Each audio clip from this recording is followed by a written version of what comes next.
Welcome to our podcast conversation on 5 Japanese principles to uplift your mental wellness with a meaningful life. Let us welcome our hosts, Tiffany and Johnny.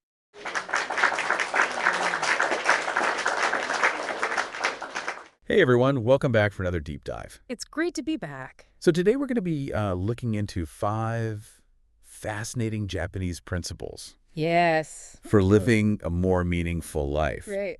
And from what I've been able to kind of skim through in the source material you sent me, they all seem to point toward like moving away from material wants, Yeah. cultivating more gratitude, Definitely. that sort of thing.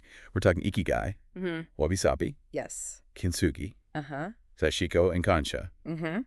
Are you ready to dive in? Absolutely. I think each one of these is like a window Oh, cool. into a different way of seeing the world. Okay, so let's start with Ikigai. Okay. It seems to be all about finding your reason for being. Your purpose. Your purpose, yeah.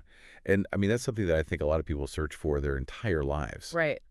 It's definitely a concept that resonates deeply, but the interesting thing about Ikigai is that it's not some kind of mystical or elusive state. Yeah. The sources you shared actually break it down into 4 overlapping areas. Oh, wow. What you love, what you're good at, what the world needs, Mm-hmm. and what you can be paid for.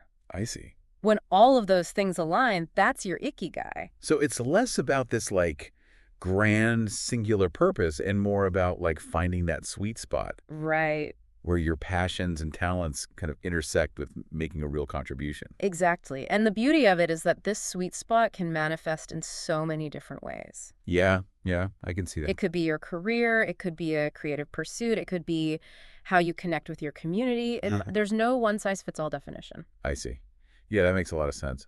One of the things that really struck me while I was reading through the background material was how Ikigai seems to shift the focus from material wealth to like a more holistic sense of fulfillment. Right. It's not about the biggest house or the fanciest car. Yeah. It's about living a life that feels truly aligned with who you are. Right. What are your thoughts on this? I think it's a really profound shift in perspective. Yeah. It really challenges the very foundation of what many of us are taught to value. Oh, interesting. Okay. Instead of chasing external validation or accumulating possessions, Ikigai invites us to look inward and discover what truly brings us joy Yeah. and a sense of meaning.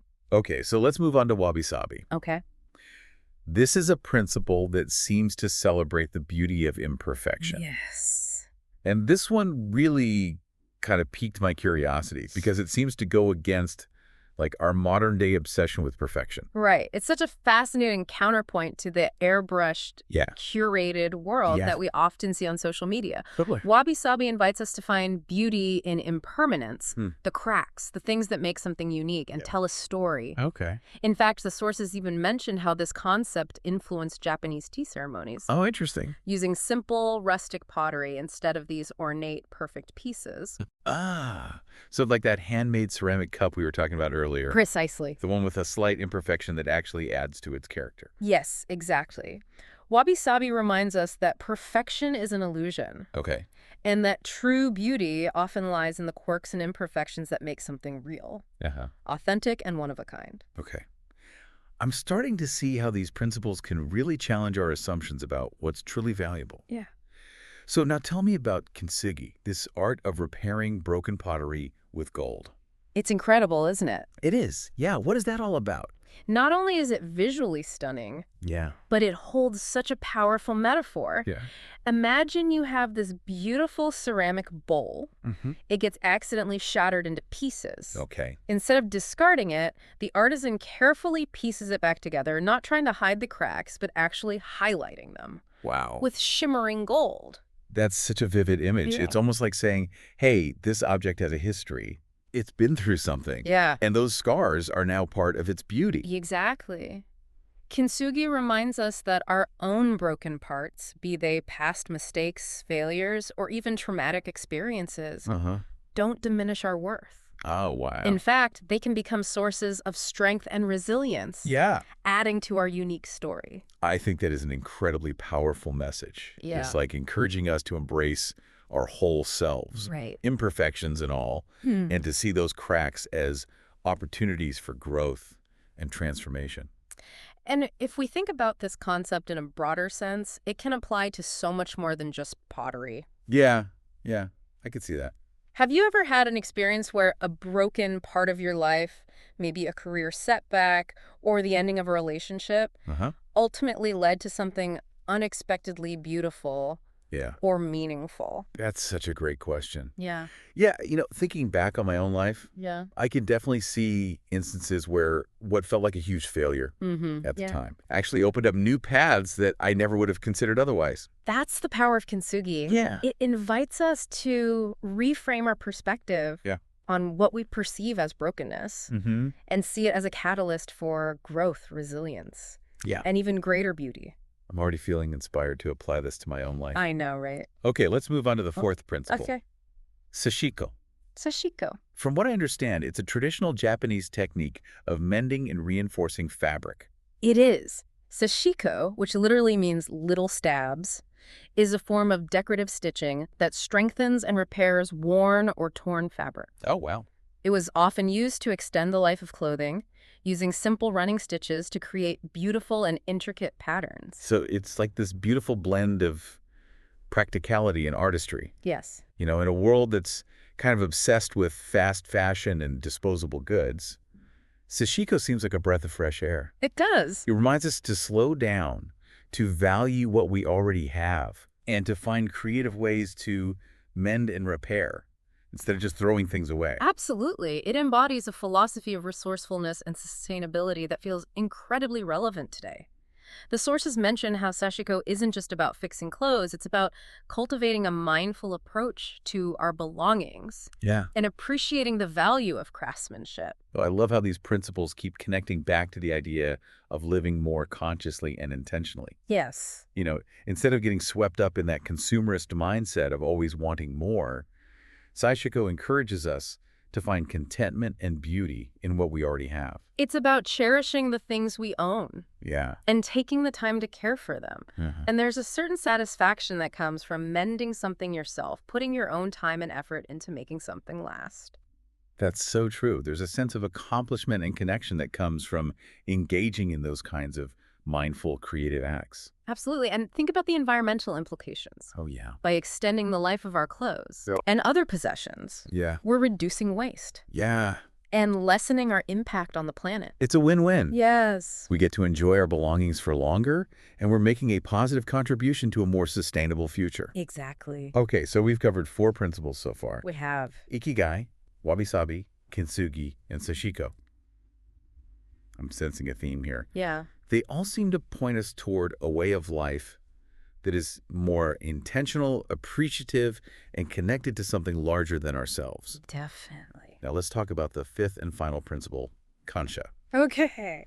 So Kansha is all about cultivating gratitude. That's right. It's about recognizing and appreciating the good things in our lives, both big and small. Gratitude is something that's often talked about, but I feel like Kansha goes beyond just feeling grateful. Mm-hmm. It's about actively expressing that gratitude Yes. and making it part of our daily lives. That's a great observation. Yeah. It's about acknowledging and savoring the good, even in the midst of challenges. The sources highlight how practicing Kansha can have a profound impact on our well-being, Oh, really? reducing stress, boosting happiness, and fostering stronger relationships. So it's not just like a feel-good emotion. Right. It's actually like a powerful tool for cultivating a more positive and fulfilling life. Exactly. It's about shifting our focus from what we lack Mm-hmm. to what we already have, from complaints to appreciation. And that simple shift in perspective can make a world of difference. I'm curious to hear your thoughts on this, dear Mhm. listener. Yes. What are some things that you feel grateful for today? Mm-hmm. Take a moment to reflect on the blessings in your life, big or small, Yeah. and how they contribute to your overall sense of well-being. Think about that. It's amazing, how these principles, while being rooted in ancient Japanese tradition, feel so relevant to our modern lives. They really do. Mm-hmm. You're absolutely right. And as we've been discussing these concepts, I can't help but notice how interconnected they all are. Right. It's like they weave together to create this tapestry Yeah. of a more mindful, fulfilling, sustainable way of life. That's a beautiful way to put it.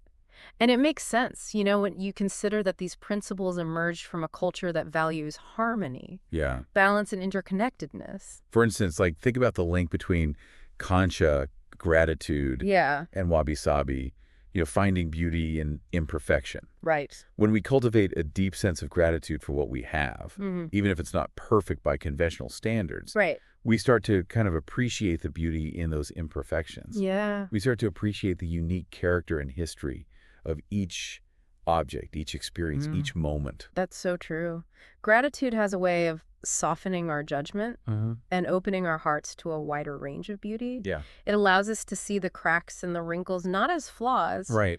but as marks of authenticity and resilience. And if we connect this to Kintsugi, Yeah. we see how gratitude can even transform our perception of our own so-called flaws. Right. When we're grateful for our experiences, even the difficult ones, Yeah. we can begin to see those broken parts of ourselves as integral to our growth and evolution. Exactly. And I think Sashiko ties in beautifully here as well. Oh, yeah. When we approach our possessions with gratitude Yeah. and a desire to care for them, we're less likely to fall into the trap of constantly wanting new things. Right. We start to appreciate the value of what we already have Yeah. and find joy in the process of mending and making things last. It's like these principles are giving us a set of tools Mm-hmm. to navigate the complexities of modern life Yeah, and find a path to a more balanced right. and harmonious existence. Definitely. They encourage us to step off the treadmill of consumerism Yes. and find contentment in simpler, more meaningful ways of living. And I think they offer a powerful antidote to the feelings of anxiety, inadequacy, dissatisfaction that are so pervasive in our culture. Yeah, for sure. Instead of constantly striving for more, Yeah, we can focus on appreciating what we already have, right. cultivating a deeper sense of gratitude for the present moment. When I was prepping for this deep dive, I came across this quote in the source material Okay. that really resonated with me. Yeah. It said, "The true secret of happiness lies in taking a genuine interest in all the details of daily life." That's a beautiful quote. Isn't it? It really captures the essence of what these principles are all about. Yeah. It's about paying attention to the little things, Uh-huh. savoring the ordinary moments, and finding joy in the simple act of being alive. Exactly. It's about shifting our focus from what we lack Right? to what we already have, from what's missing to what's right in front of us. Yeah. And I think that shift in perspective can be incredibly liberating. It certainly can. It frees us from the endless pursuit of more. Right. Allows us to find contentment and peace in the present moment. I'm curious what's resonating most with you, dear listener. Yeah. As we've been exploring these principles, is there one that particularly speaks to you Yeah. or challenges you in a new way? That's a great question. Take a moment to reflect on what we've discussed Yeah. and see what stands out for you. What insights or questions are bubbling up for you right now? While you're pondering that, Yeah. I think it's worth noting that these principles aren't just about individual happiness and well-being. Oh. They also have profound implications for how we relate to the world around us, particularly when it comes to sustainability. That's an important point.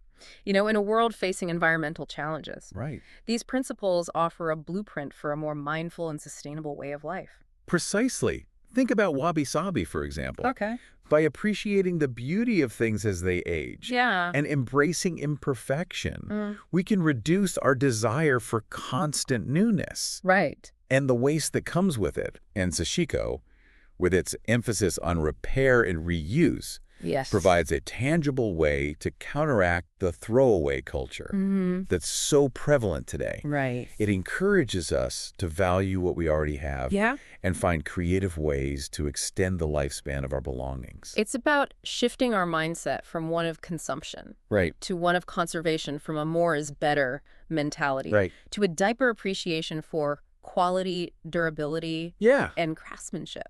And I think this connection to sustainability goes beyond our material possessions. Yes. It extends to how we treat the natural world, how we consume resources, and how we make choices that impact the planet.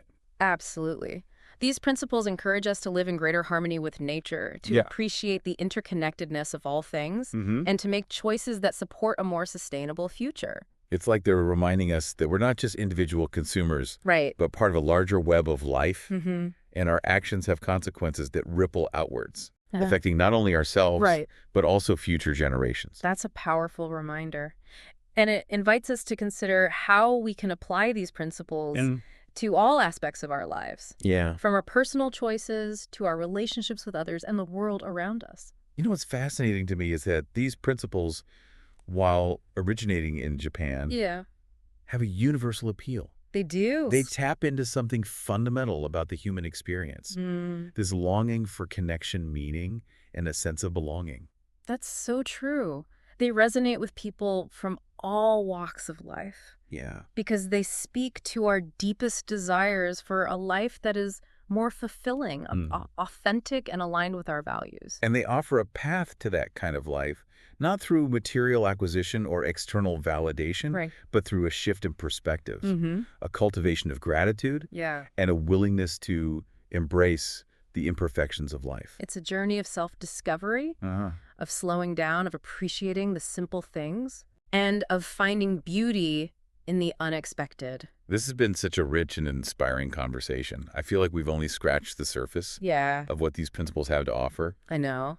but I'm already feeling a sense of renewed appreciation for the beauty and wisdom of these ancient traditions. Me too. And I'm excited to see how these principles continue to resonate with our listeners Yeah. and inspire them to explore new ways of living and being in the world. Now, before we wrap up this deep dive, Okay. I wanted to bring things back to our listener and their everyday life. Okay. Give them something specific to chew on Yeah, as they go about their day. I agree. So, what's one practical step our listeners can take today to start incorporating these principles into their lives? That's a great question. I think a simple but powerful starting point is to choose one principle Okay. that resonates most deeply with you Mm-hmm. and find a small way to incorporate it into your daily routine. Okay. For example, if you're drawn to Kintsugi, maybe you can spend some time reflecting on a past experience where you felt broken and how that experience ultimately led to growth or transformation.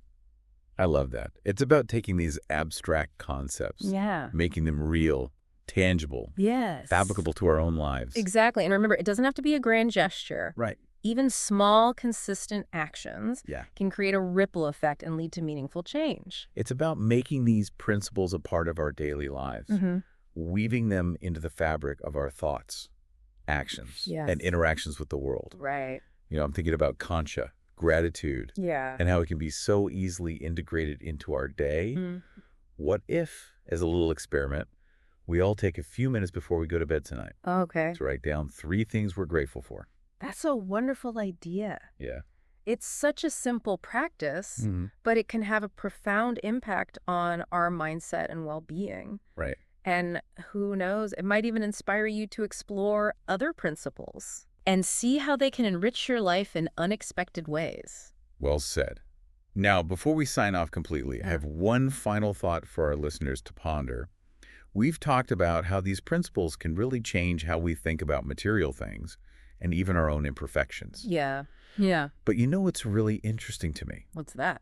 is how they can also affect our relationships with other people. You're so right. We've been focused on the self part, Yeah. that we haven't even touched on how these principles influence how we connect with others. Let's start with Kintsugi. Like, instead of just ending a friendship or relationship, when it hits a rough patch, what if we applied that Kintsugi philosophy? So you're saying instead of seeing disagreements or conflicts as our reason to end things, Yeah.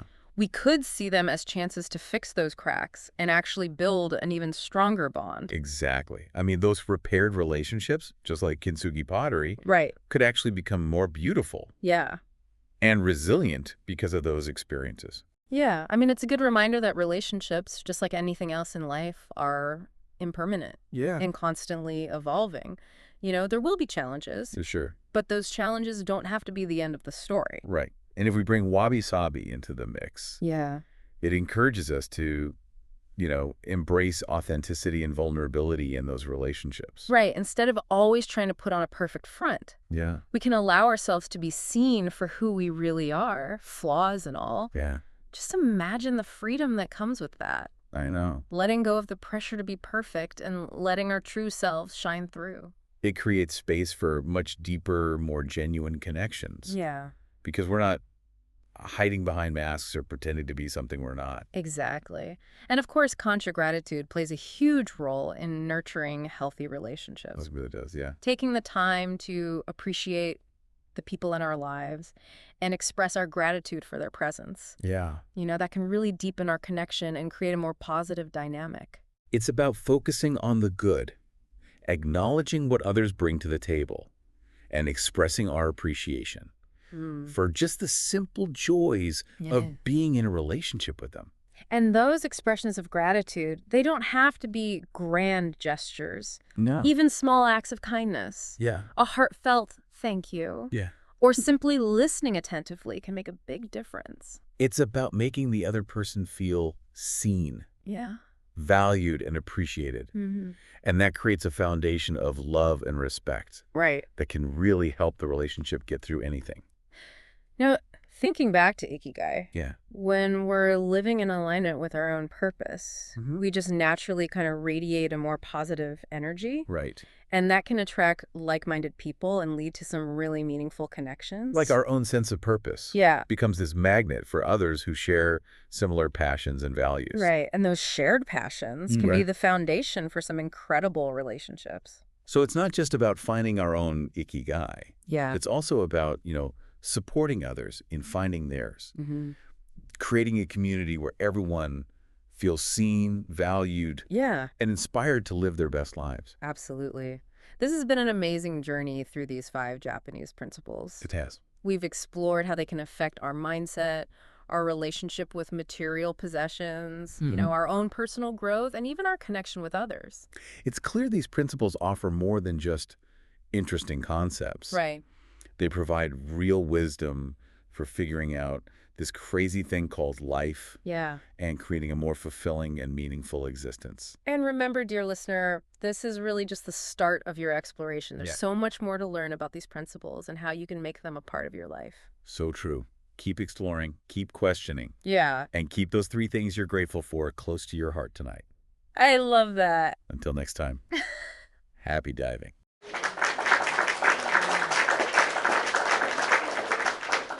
We hope you enjoy this podcast and find this useful. Give this video a thumbs up and subscribe to our channel. Thank you.